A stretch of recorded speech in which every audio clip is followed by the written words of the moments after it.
I'd like to welcome to the show the director of the documentary Bleeding Audio, Chelsea Christer, as well as a pair of the members of the band, Shawn and John. How are you guys doing today?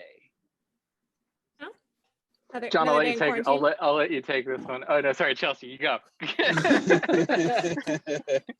Just another day in quarantine, you know. I feel that. I feel that. All right, so I'm going to kick it off to the band first. Chelsea, you guys, she approached you with the upon the announcement of reuniting. What made you guys say yes to this project? How do you say no? Naivete. No, doesn't that sound cool to have somebody say, "Oh, I think your story is worth making a movie about," but I don't know if we really thought it through to the end of people watching it. Chelsea, one of the things that stands out to me is kind of the layering of the story, because you don't necessarily have to understand who the matches are, because throughout this journey, even though it's a documentary, you're rooting for them. What was your approach tackling this story with as much authenticity as possible?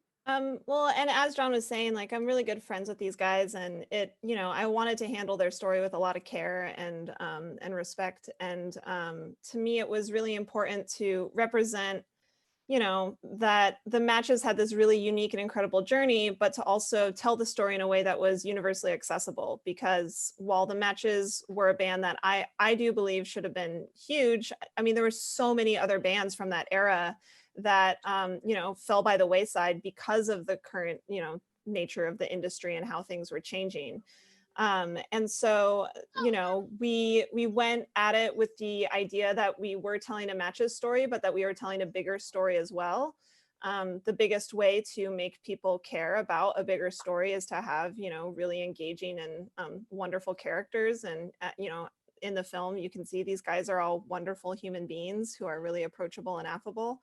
And so it was really just kind of accessing their, humility and honesty that they were generous enough to give me to help showcase and, kind of shine a light on this other side of the industry that many of us as fans and consumers just have no idea the truth of, So we actually, we used some of the filmmaking 101 basics and applied the hero's journey to the story, made sure that we had all of our beats lined up so that people could approach the story in a way that was familiar, but also recognize unique characters and recognize to the landscape and the setting that the matches were existing in terms of time and place.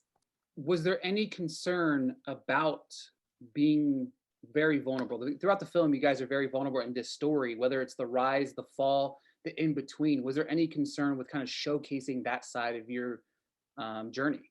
I mean, I think there's always sort of tension between what you show and what ends up being magic, especially when it comes to making art, and maybe even especially music, because it's not really an actual tangible thing. It's kind of pretty close to magic. That kind of the more you show of the process, the more you risk it, it turning into science with sound waves. So yeah, but at the same time, back when we were starting our career, we sort of built our band on this sort of idea of kind of tearing down the barrier between the fans and our crowd and the band, whether it was coming off stage to play in a parking lot or in front of the stage, even in a venue, that kind of thing. We were kind of most interested in that. So it seemed like we were a pretty good, most of our mystique was already gone. I'll wrap it up with that. Yeah, I totally agree with that, Shawn, that I think we were just kind of already brushing our teeth, in front of fans. And like venue bathrooms. Like there was Yeah. no mystique. I think that I always envied the like, remember touring with Biffy Clyro? Like they were a band that had full reign on their mystique, and I always envied the privacy that they had between their lives and their like lives as show people. But yeah, we never had it. So sorry to interrupt. I think that the thing I had some kind of hesitations and fears about within how the story was going to be told was I was afraid that it could end up being a story about this band didn't make it because of like bad management or like bad business stuff. And I think we all, as band members, kind of had those feelings, but I know that I personally hated to hear of like old washed up musicians blaming 20 years ago on a crappy manager or a bad record label or a bad booking agent or something. So I wasn't afraid of like the personal vulnerabilities, but was more afraid of the managerial and the business stuff. But in hindsight, watching it, there was a little bit of like, oh yeah, that's what I look like on screen. That's who I am. That's what I present to the world. Okay, let's process that. Also, in hindsight, we had a bad manager. And for what it's worth, John, it's what we love about you. It's what we love about you the most. The very early story of you becoming a part of this band is one that is kind of, it sets the tone for a little bit of comedy relief, because it's kind of funny listening back to it. And it's like, man, what made you so eager to be a part of this band? They were so cool. They were a name that I had heard. They were one of the local bands that was like getting a little bit of play on local radio stations. They had been a part of BFD, which is a big festival here, big radio station festival. And they already like kind of had guitar solos. So I thought that there was some space for me to kind of squeeze in some shredding and like still be in a pop punk band. And yeah, it was kind of turned out to be that. Chelsea, this is your first feature film from start to finish, and that journey for you, what was the hardest thing, and what was the thing that you learned the most from this entire journey? It's not everyone's favorite answer, but like I think the thing that I learned the most from this is I 100% get why people quit. It's hard, you know, like this is hard stuff. And like when you have a film that you really believe in and a story that you believe in, but a lot of people in the world are telling you, "Oh, I don't think so." Sometimes even the band, wink. But no, it was really hard. And, you know, juggling a life with a film that you're trying to get finished, it's, there are moments where there are some dark days, you know, but truth be told, like what I did learn from this was, you know, that I am resilient and that like, you know, I can do this. And, you know, even the darkest days like didn't outweigh, you know, the great days that we were able to do on this project. And it was a long journey. I mean, it took 6 years to finish this project, which is just hard to grasp sometimes, but I'm just super proud of it. And I learned a lot about storytelling. I learned a lot about just about myself as a filmmaker. And yeah, I mean, the fact that I've kind of crawled out this other side of Bleeding Audio, and I'm really eager to make my next film, I think is just something that like I'm holding on to very closely right now as just a personal win. And then I forgot the first part of your question. No, that's perfectly fine. Because for me, when you watch this film, like I said, there's that emotional roller coaster that you're going through. And for me, it was very poetic, because whenever I looked up who Chelsea is, I was like, she had to have made like a billion other films. So finding out this is your first feature, it was very nice to see that there's original art, because again, this is a story that's been told 1,000 times, but in the structure and the way that you told it, it made it feel fresh and feel new. Thank you. Thank you. Yeah, I'm a lover of this medium. You know, filmmaking is my art form. You know, it's my form of expression. And I've had a couple short films before. I do a lot of like, you know, my day job is a lot of corporate work, which is a lot of the same kind of documentary styled stuff. So thank you a lot. That means a lot. And I'm really excited to make more of these. Maybe not documentaries. I'm gonna take a break from documentary for a bit. People keep asking me, they're like, what's your next documentary gonna be? And I'm like, funded.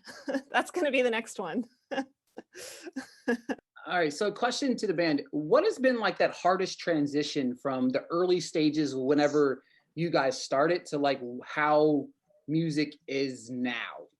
Well, I mean, I think that there's an interesting relationship between music, like the way that we share and put out music, and technology. I mean, there has always been, you know, dating back to even before recorded music, like how you would write songs to be shared as either word of mouth or sheet music. And like since then, every decade, there's a big shift and change and a different way that musicians have to, you know, approach sharing their music. And to be honest, like I think if you look back at our wave of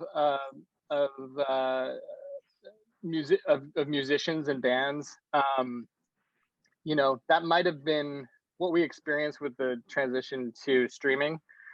Might have been, you know, the biggest change since recorded music. Which is, but things were happening technologically so fast that you know, a lot of those bands, including us, like just kind of had to shut down and wait for things to shake out a little bit. You know, a lot of bands that basically didn't break up when we did also didn't make that transition. Bands that were much even bigger than us, you know, didn't make that transition.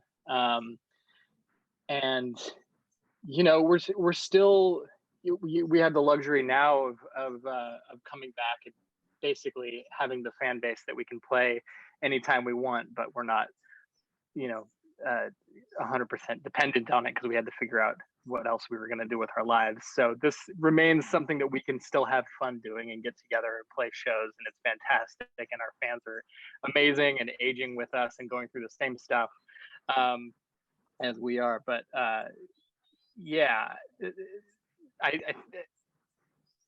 that transition is really, to me, like that's, I see that those bones through the film. And like Chelsea said, like this is the story of many bands. Ours has some specific details that aren't shared with everybody's, but like it's kind of it kind of is that story of like trying to navigate that time. Yeah. So I guess my follow-up question to you is, whenever you guys watch this back, when you guys watched it, what were your first thoughts? Other than the like inherent narcissism that I think we all have with like you see yourself on screen and you fixate on that. How great of a job Chelsea did at actually like telling this big story that has a lot of like mini plot twists and a lot of different characters, and kind of putting it all together in a way that felt accurate, but also a good story at the same time. And I think that those two things don't always go hand in hand.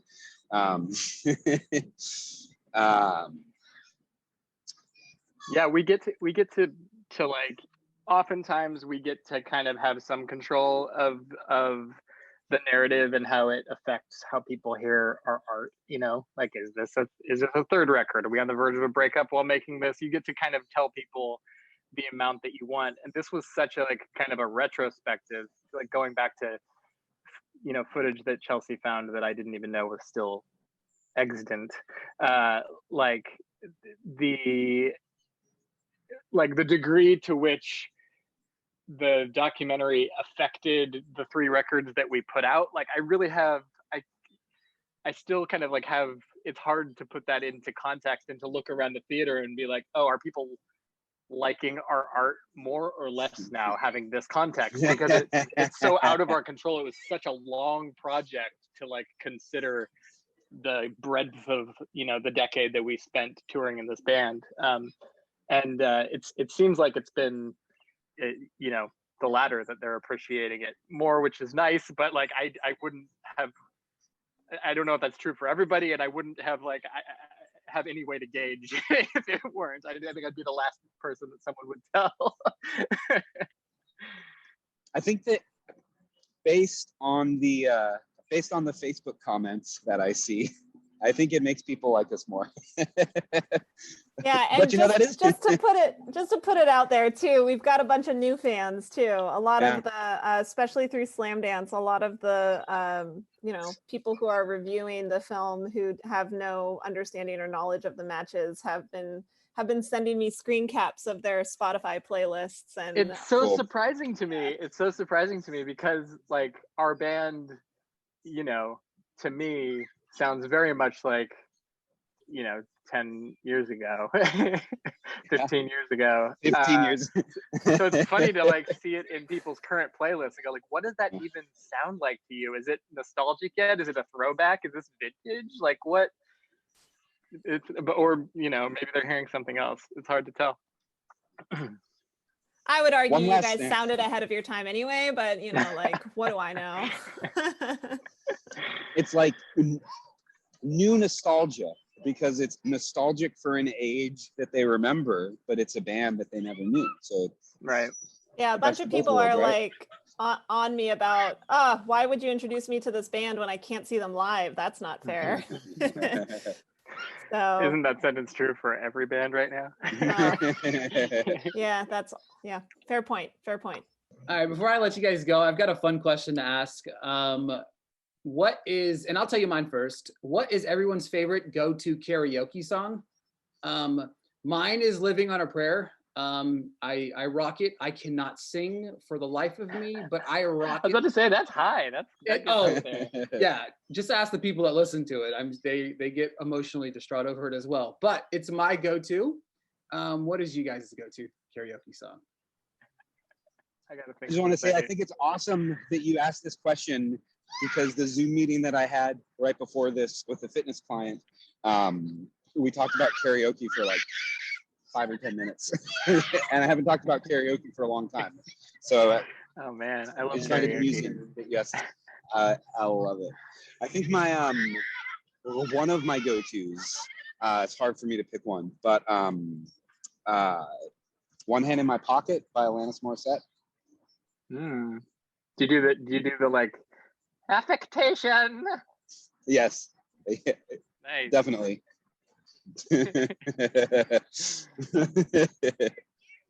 Shawn? I do Let's Dance by David Bowie pretty well. Yeah. Chelsea, you're not getting off the hook here. I know. Probably Spiderwebs by No Doubt. That's one that I've done a few times, probably in front of John also. And full disclosure, there have been some dark pandemic days where my husband and I have just done karaoke by ourselves in our living room. So what's Justin's go-to? He strikes me as a Right Said Fred, I'm too sexy kind of guy. Like Gin Blossoms. Yeah. There was one I can't remember it now, but you know, we have some good times in quarantine when there's alcohol involved, I guess. So I mean, that's the only time I karaoke. So I mean, the only way to really do karaoke, if you're not already a performing artist, is purely through alcohol, in my humble opinion. Absolutely.